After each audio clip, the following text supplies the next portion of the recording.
Just to begin with, growing up, what do you think it was about bluegrass music that moved you to want to make that kind of music yourself? Well, it was a choice by natural selection. I grew up with that sort of music. My mother was a guitar player.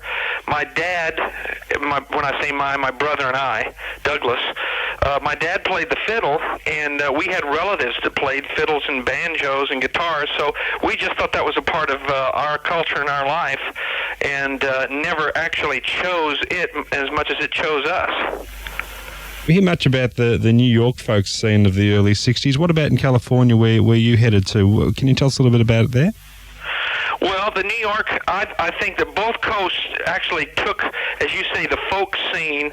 I think they took themselves awfully serious because they were so concerned about being traditionally correct that, frankly, at times we were at odds with them, because having come from the music and from the culture, I grew up in the country. I grew up without electricity. We grew up with privies or bathrooms, however you refer to them down there, as behind the house. Mm-hmm. So I was coming out of that culture into, wanting to grow. And people were discovering rural people and the traditional and the music and heritage in the city and tracing it back. So we met them coming out as they were going in. And there was some philosophical differences about what we should be doing. For instance, we got criticized for having echo on our records at the time. Oh, really? Yeah, and to quote someone who said, "Since when do they have echoes on back porches in the country?" Well, obviously the man had never been to the country, because the hollows around here echo quite a bit. What do you think it was in about our part of the country? What do you think it was about California's scene that drew you there? I think we did not want to go to Nashville because at that time, the Nashville musical situation was pretty much locked into a sound, and bluegrass music was the stepchild of country music. In other words, bluegrass was used to introduce and exit on commercials on the Grand Ole Opry. They'd always bring bluegrass up for that, but it was never mainstream music. It was at one point it was like they were they were trying to hide their roots and hide where the wellspring from which their music came from. And so we decided to go to L.A. Mainly because that's where also we thought maybe it could be a fresh approach, and that's where our manager was. Now, an early break you got was through television, the Andy Griffith Show. How did that come about, and what are your early memories of that? Well, when we first arrived in Hollywood, I'll just give you a brief thing of what happens. It doesn't happen this way anymore. Here are 4 guys from the Ozark Mountains arrive in Hollywood. We auditioned at a club out there that at the time was it was the petri dish of folk expression, and called the Ash Grove. We went in and auditioned. There happened to be a fellow by the name of Jim Dixon there, who later went on to put the Eagles together and the Byrds, of course, not in that order. And he asked us if we wanted to make a record, and we said yes. And then Jack Holzman, who owned Elektra Records, saw us and asked us if we wanted to sign a record deal with Elektra Records. So we did this. In the process, there was a blurb put in a Hollywood magazine, industrial magazine called Variety, that says Elektra Records signs 4 rangy Ozark Mountain bluegrass players.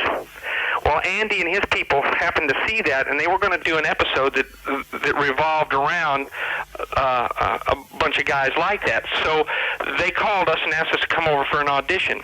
So we went over there. This is what happened within 2 to 3 weeks of us being in L.A. We went over there to audition at Desilu Studios, where they filmed the Andy Griffith Show. And they were in the process of filming an Andy Griffith Show when we came over there to audition. They stopped, put up a microphone, and Andy said, "Okay, let's see what you boys can do." And we went into one number, and halfway through it, they slapped his knees and said, "That's it."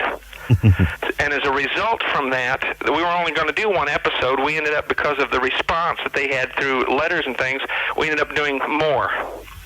And that, in a nutshell, is how that happened. Our whole career started like that.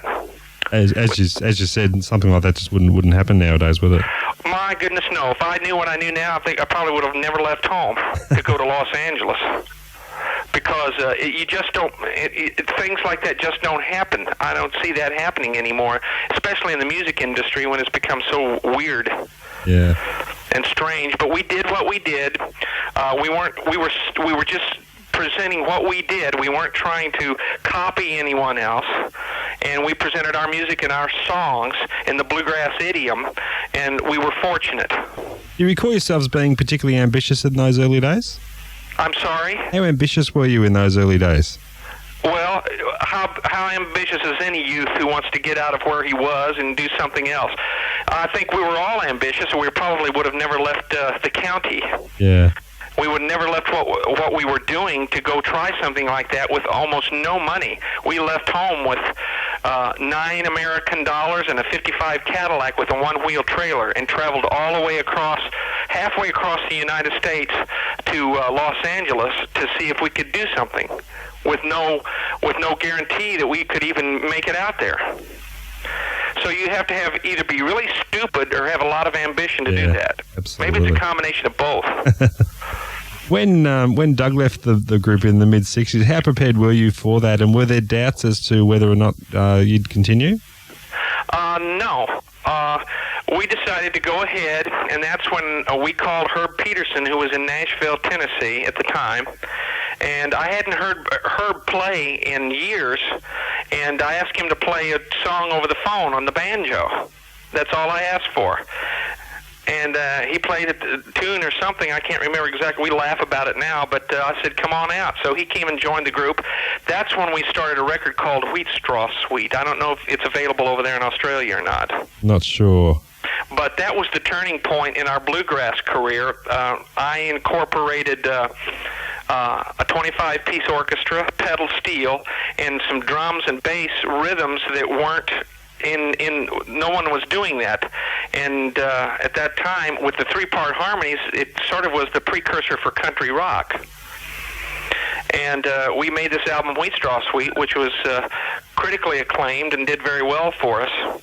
And then we went on to our next album, which got a little more, it still had bluegrass things on it and banjo, but it was a little more experimental. How strong was the reaction from traditionalists when you did start incorporating rock influences into your work? From the rock side of it, it was accepted. In fact, we toured with the Byrds and Elton John upon request. Elton John requested us to tour with him on his big American tour when Honky Chateau came out.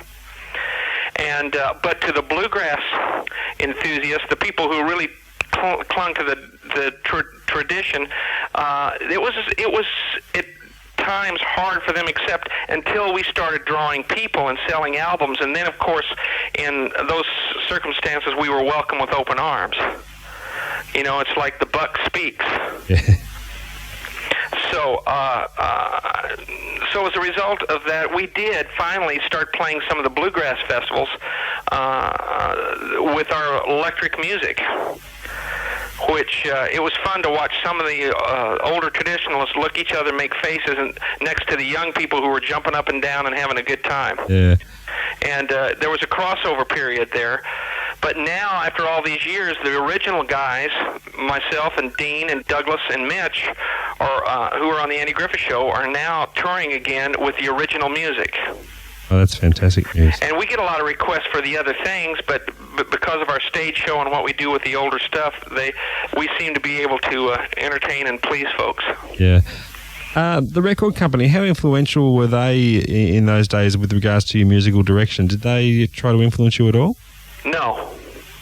I can say that in the early days, they accepted us for what we were. Jack Holzman, when I made the departure when Herb joined the group, and we went into starting doing things with drums and bass and strings and pedal steel, he just said, here's your budget, go do it.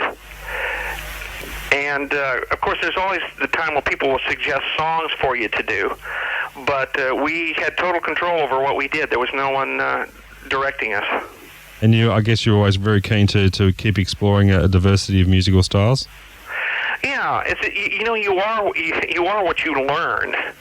And I came from bluegrass roots. We all did, and what we did was just add to it. We didn't throw that out.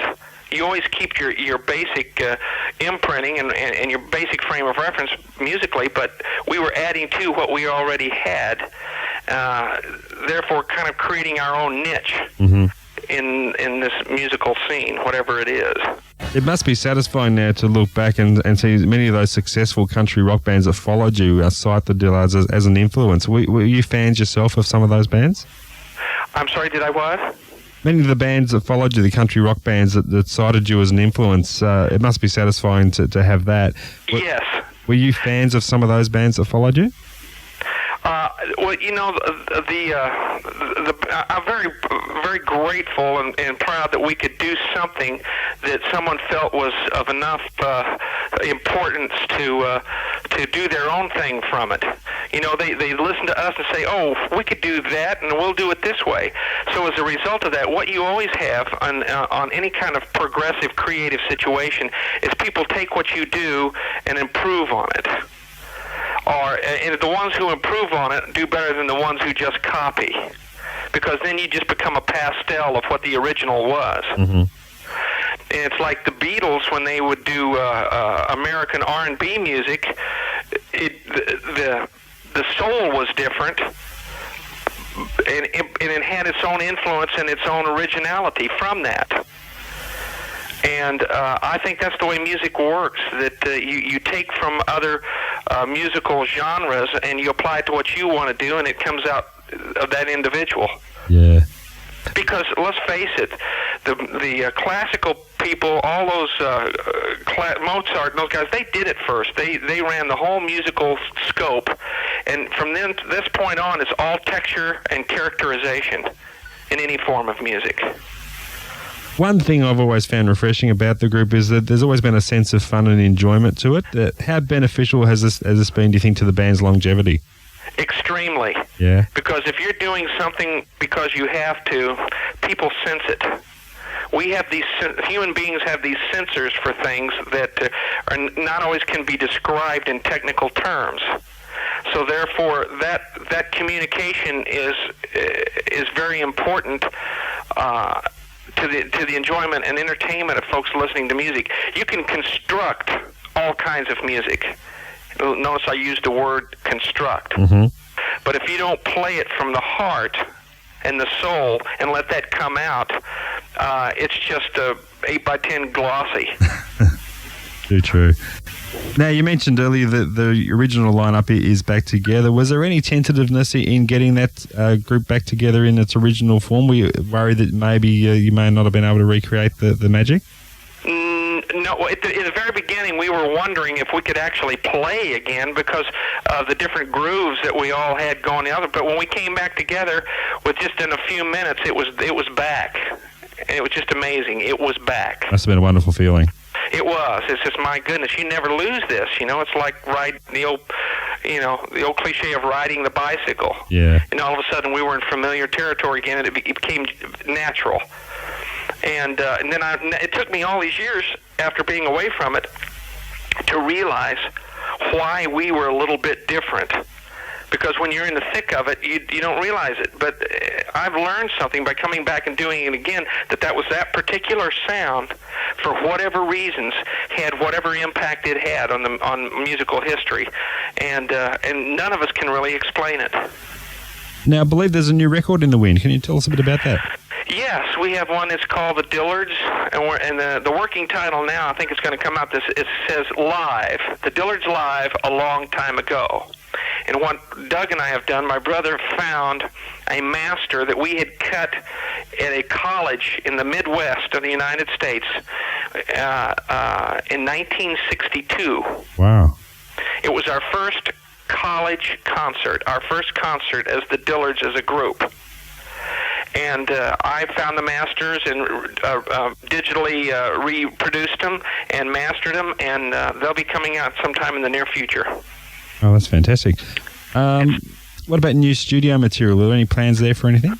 Yeah, we're working on a second album that's going to incorporate sort of the feel that the later 60s had on our music, combination of Dillard and Clark, and with Doug's influence, and Wheat Straw Sweet and Copperfields, and that particular era. And perhaps some old friends will come in and join us. We're working on that. How do you find the Dillards in the studio today differ than in the past in terms of your approach to recording? Well, first of all, what I have here, and right now we're in a recording studio that I oversee and run and operate. And it is a state-of-the-art studio where we do Disney. It's called Caravel Recording Studios here in the Midwest. And we do Disney projects, and I do surround sound things. So I have learned a lot in the production techniques and the technological end of it. So now we can bring to it a state-of-the-art recording and the savvy. But the key is to maintain that heart and soul of what the music was. Mm-hmm. And in this day of digital age with computers where you can change pitches and you can do everything in the world, you have to use discipline not to use that, so you can have the natural process of the humanity in the music come out. So nothing, so it's good to have the technical knowledge, but it's also good to look at the heart of the music too. Does that make any sense? Absolutely, yeah. What about playing live? Do you get out much as a group these days? Well, we're doing about 7 or 8 concerts a year. We do them in different parts of the country. We pick and choose. It isn't something that we have to do now. We don't support ourselves musically that way. So when we go out, it's the cream of the crop, the things we want to do. We're going to Denmark to the Tonder Festival. I don't know when you're airing this, but you can edit this out. But yeah. That's where we're going to be there August 25th or 6th, 7th, whatever week that is. And then we were in Cambridge, England last year for the Cambridge Festival, and we're just doing choice dates. It must be terrific to be in a position like that where you can concentrate on the quality of work rather than the quantity. Exactly, and it has a whole effect on the music, which in turn has an effect on the fans and the people who come to see you. It's a good thing. It's a very positive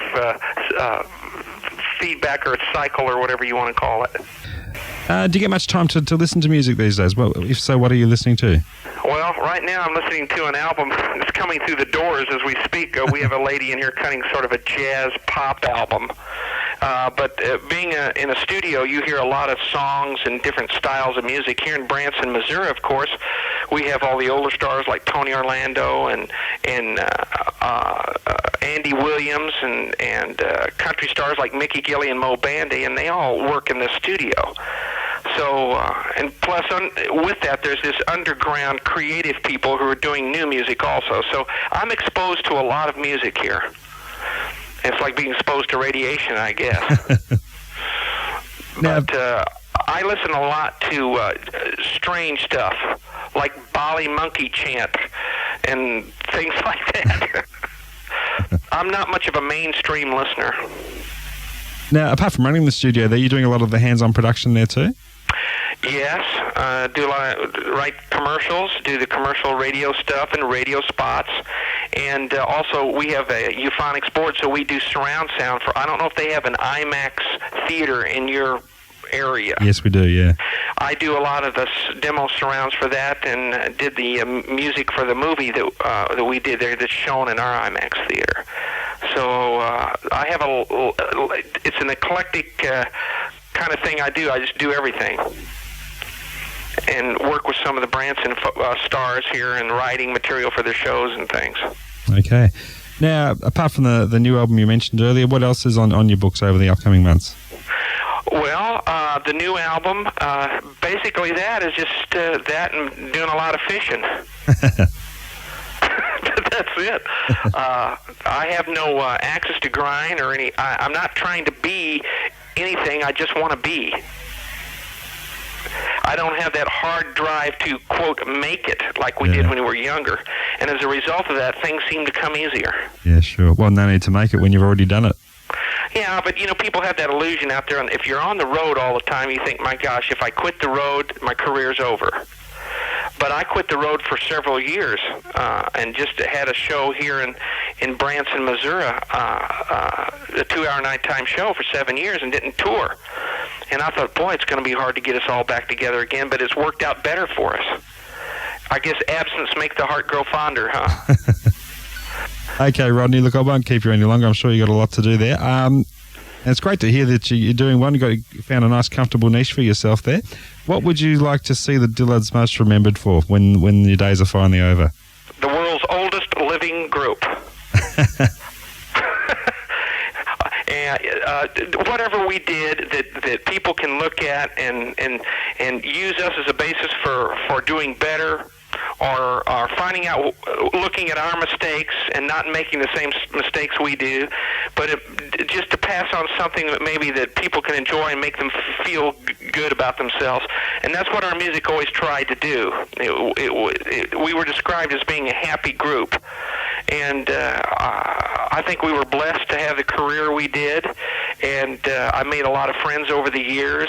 And they're good people, and I hope we can continue in whatever capacity we can to continue to do that, and just bring some of that into to people's lives and share our enthusiasm and good time with them and what we do.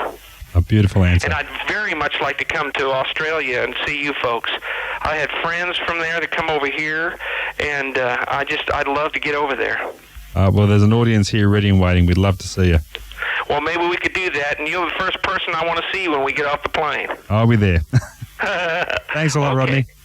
Thank you very much, and say hello to everyone. Appreciate your time. Thanks a lot. Bye-bye. Take care. Bye-bye.